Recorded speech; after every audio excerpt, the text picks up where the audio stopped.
Dinesh Shetty ji, Namaskar, and all the participants of this Yoga Day celebration. It's really an honor to be here at the Rashtrakuta Parishad to be part of this International Yoga Day celebration. And congratulations to each one of you for being here on this day to be part of this global movement which is happening now. So you are also becoming part of that movement. And this is one of the greatest gifts that India has recently showcased on the international front as India's contribution, Bharat's contribution to the world yoga. And this is not the day to give speeches. I know that this is something to contemplate, something to think, and not to really give a long speech. And myself, not a highly qualified person to speak about yoga itself. So I don't venture into that. I only understand this from the perspective of what it does to you. Of course, we did a lot of physical postures, asanas. But then yoga goes far beyond that is physical in nature. What you really did are only one part of the whole of this understanding. We really realize that yoga is meant for union of many things. Union of the things within you and also the union of you with the rest of the world. This is a higher level of understanding. But then translating that into action, into practice, into life is another matter. No, knowing this in terms of reading and understanding is one matter, but then becoming practiced and then feel it is another matter. Yoga per se, for at least for you, it should do a few things. One, of course, it should unite the faculties within you. First, of course, is body. And that is the only vehicle that you have to survive on this world. And there is no other way. And if it ceases to function, you cease to function. And if it is not within your control, you no longer have anything to do with the rest of the world. So your body becomes very important faculty that you need to take care so that your rest of the faculties can work, including your mind, your emotions, and also your spirituality. I think all of this get connected in the process of yoga. I think that's what we understand. Some of you would have even understood, experienced, and many won't even reach the level that we are talking about. But it doesn't matter, it is an important part that you actually make a beginning at somewhere. Like what I did also, though I was not in good health at this moment to do the yoga posture, so I am very happy that I told the organizers I won't be able to do, but then I tried.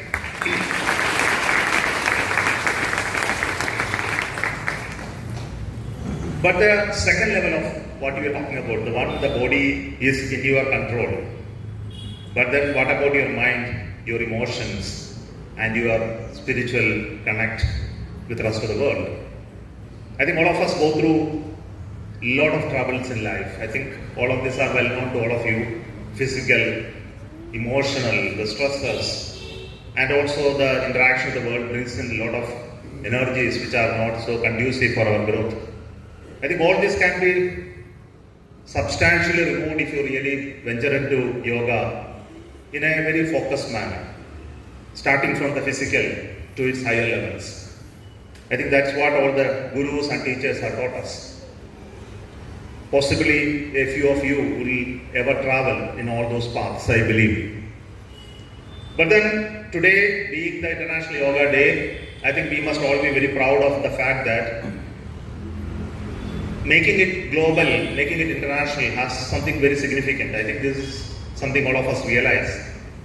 As Bharat being a nation aspiring to become powerful, the power extends through many things. I think one of the power that extends to the world is the soft power, which is very evident. It is through the lifestyles that we demonstrate. It is through the cultural uniqueness that we demonstrate. It is with the global standing that we demonstrated. I think all of this really speak about our nation, which is aspiring to become a global power.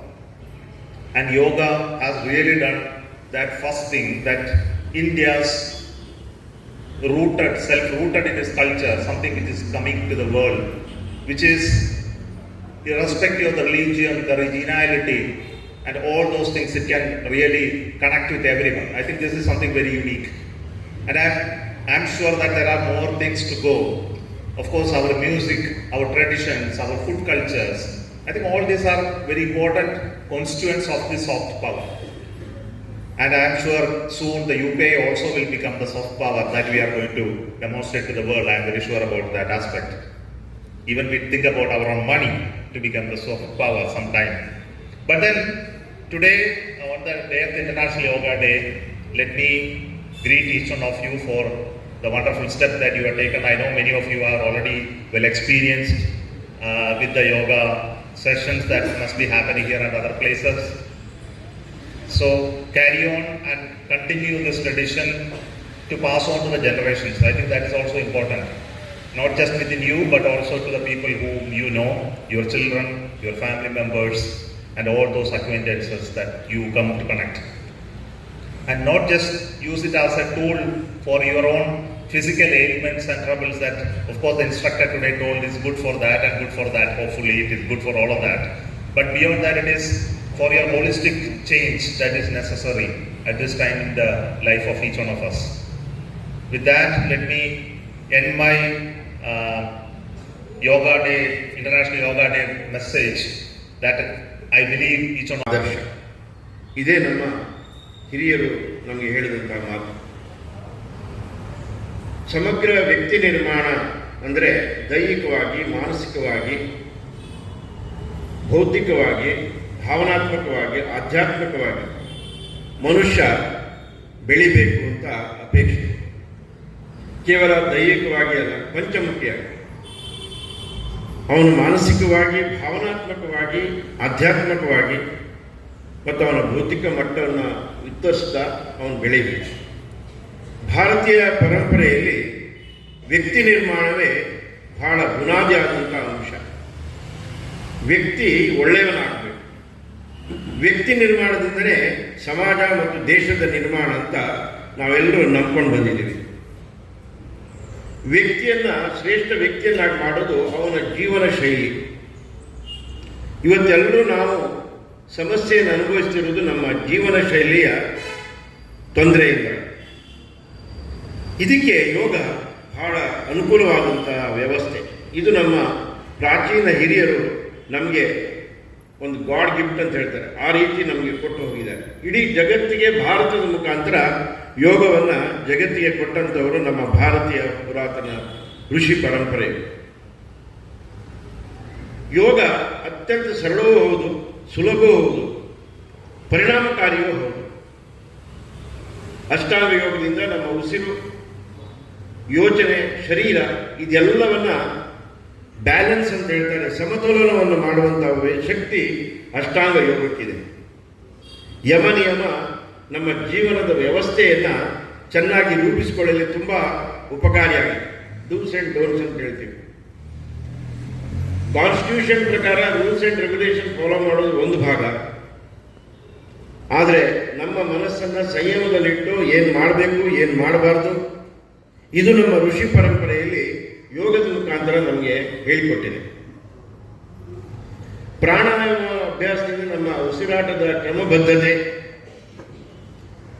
ಅನೇಕ ಹೇಳ್ತಾರೆ ಹಿರಿಯರು, ನಮ್ಮನ್ನ ಭೂಮಿಗೆ ಇಷ್ಟು ಉಸಿರನ್ನ ತಗೊಂಡು ವಾಪಸ್ ಬಾ ಅಂತ ದೇವರು ಹೇಳಿದ್ದಾರೆ.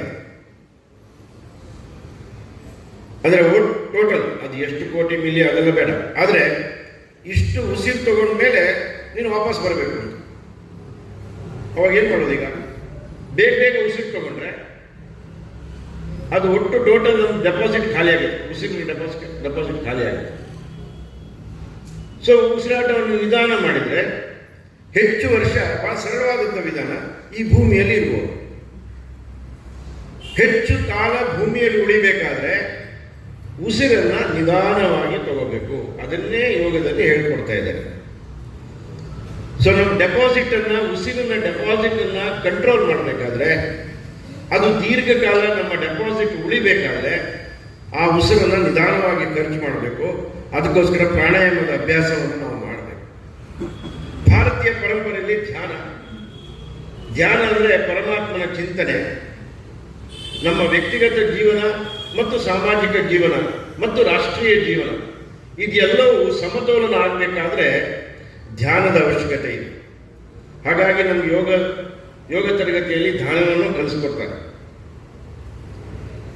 ಯೋಗ ಮನುಷ್ಯನ ಪ್ರಾಣಿ ಮಟ್ಟದಿಂದ ಮಾನವ ಮಟ್ಟಕ್ಕೆ ಮತ್ತು ಅಲ್ಲಿಂದ ಮುಂದಕ್ಕೂ ತಗೊಂಡು ಹೋಗುತ್ತೆ ಅಂತ ಹಿರಿಯರು ಹೇಳಿದ್ದಾರೆ. ಪಶುವಿನಿಂದ ಮಾನವ, ನಮ್ಗೆಲ್ಲರೂ ಗೊತ್ತಿದೆ. ಆ ಮಾನವನಾಗಿ ಉಳಿಬೇಕು ಮತ್ತು ಅದಕ್ಕಿಂತ ಎತ್ತರಕ್ಕೆ ಹೋಗಬೇಕಾದ್ರೆ ಈ ಅಷ್ಟಾಂಗ ಯೋಗವನ್ನು ಅಭ್ಯಾಸ ಮಾಡಬೇಕು ಅಂತ ಹೇಳ್ತಾರೆ.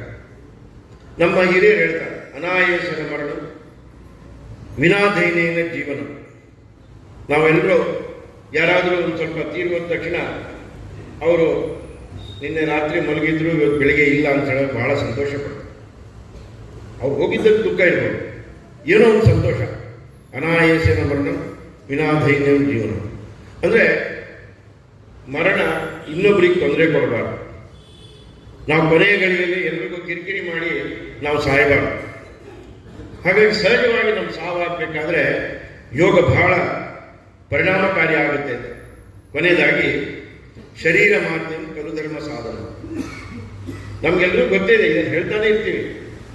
ಈ ದೇಹ ಏನು ಮಾಡ್ಬೇಕಾದ್ರೆ ಈ ದೇಹ ಬೇಕು. ಅಡಿಗೆ ಮಾಡಬೇಕಾದ್ರೆ ಪಾತ್ರೆ ಬೇಕು. ಈ ಪಾತ್ರೆ ಇಲ್ಲದಿದ್ರೆ ಅಡಿಗೆ ಮಾಡೋಕ್ಕಾಗಲ್ಲ. ಹಾಗೆಯೇ ನಮ್ಮೆಲ್ಲ ಈ ಚಿಂತನೆ, ಇಷ್ಟು ಎತ್ತರವಾದಂತಹ ಯೋಜನೆ, ಇದೆಲ್ಲದಕ್ಕೂ ಈ ಶರೀರ ಬೇಕು. ಈ ಶರೀರವನ್ನು ಉತ್ತಮ ರೀತಿಯಲ್ಲಿ ಇಡಬೇಕಾದ್ರೆ ಯೋಗ ಬಹಳ ಪ್ರಮುಖವಾದ್ದು ಅಂತ ನಮಗೆಲ್ಲರಿಗೂ ಗೊತ್ತಿದೆ. ರಾಷ್ಟ್ರೋತ್ಥಾನ ಪರಿಷತ್ತು ಕಳೆದ 55 ವರ್ಷದಿಂದ ಅಂದರೆ 1972ರಿಂದ ನಿರಂತರವಾಗಿ ಯೋಗಾಸನವನ್ನು ಜನಸಾಮಾನ್ಯರಿಗೆ ತಲುಪಿಸುವ ದೃಷ್ಟಿಯಿಂದ ಬಹಳ ಪ್ರಮುಖವಾಗಿ ಯೋಗ ಫಾರ್ ಕಾಮನ್ ಪೀಪಲ್, ಸಾರ್ವಜನಿಕರು, ಸಮಾಜದ ಅತ್ಯಂತ ಸರಳ ವ್ಯಕ್ತಿಯಿಂದ ಕುಡಿದು ಎಲ್ಲರೂ ಯೋಗಾಸನಕ್ಕೆ ಬರಬೇಕು ಅಂತ ದೃಷ್ಟಿಯಿಂದ 1972ರಲ್ಲಿ ಜಯನಗರದಲ್ಲಿ ಪ್ರಾರಂಭ ಆದಂತಹ ನಮ್ಮ ಈ ಸಂಸ್ಥೆ ಇದೀಗ ಬೆಂಗಳೂರಿನ 26 ಕಡೆಗಳಲ್ಲಿ 4000ಕ್ಕಿಂತಲೂ ಹೆಚ್ಚು ಪ್ರತಿನಿತ್ಯ ಯೋಗಾಭ್ಯಾಸವನ್ನು ಮಾಡ್ತಾರೆ. ಮತ್ತು ರಾಷ್ಟ್ರೋತ್ಥಾನದ 20ಕ್ಕೂ ಹೆಚ್ಚು CBSE ಶಾಲೆಗಳು, 10ಕ್ಕೂ ಹೆಚ್ಚು ಸ್ಟೇಟ್ ಬೋರ್ಡ್ ಶಾಲೆಗಳು, ಹಾಗೆ ಇನ್ನಿತರ ನಮ್ಮ ಸೇವಾವಸ್ಥೆಯ ಪ್ರಕಲ್ಪ ಮುಂತಾದ ಕಡೆಗಳಲ್ಲಿ ಸುಮಾರು 30,000ಕ್ಕೂ ಹೆಚ್ಚು ನಮ್ಮ ವಿದ್ಯಾರ್ಥಿಗಳು ಇವತ್ತು ರಾಷ್ಟ್ರೋತ್ಥಾನದ ಇದೇ ಯೋಗವನ್ನು ಅಭ್ಯಾಸ ಮಾಡ್ತಾ ಇದ್ದಾರೆ ರಾಜ್ಯದ ಎಲ್ಲ ಕಡೆ. ಹೀಗೆ ಒಂದು ರಾಜ್ಯವ್ಯಾಪಿಯಾದ ಈ ಯೋಗಾಸನವನ್ನು ಮಾಡಬೇಕು ಅಂತ ನಮ್ಮ ರಾಷ್ಟ್ರೋತ್ಥಾನದ ಸಂಕಲ್ಪ ಇನ್ನಷ್ಟು ವೇಗವಾಗಿ ಕಳೆದ 5 ವರ್ಷದಲ್ಲಿ ನಾವು ಬೆಳೀತಾ ಇದ್ದೀವಿ. ಇದೆಲ್ಲದಕ್ಕೂ ನೀವೇ ಬಹಳ ಪ್ರಮುಖವಾದಂಥ ಕಾರಣ. ಈ ರೀತಿಯ ರಾಷ್ಟ್ರೋತ್ಥಾನ ಯೋಗಕ್ಕೆ ಮತ್ತಷ್ಟು ನಿಮ್ಮೆಲ್ಲ ಸಹಕಾರವನ್ನು ನೀಡುತ್ತಾ ಸಾಮಾನ್ಯ ಜನರವರೆಗೆ, ಕಟ್ಟ ಕಡೆಗೆ ಜನರವರೆಗೆ ಯೋಗಾಸನ ತಲುಪಿಸುವಂಥ ಜವಾಬ್ದಾರಿ ನಾವೆಲ್ಲರೂ ಮಾಡೋಣ ಅಂತ ಹೇಳ್ತಾ ಇವತ್ತಿನ ಮುಖ್ಯ ಅತಿಥಿಗಳು ನಮಗೆ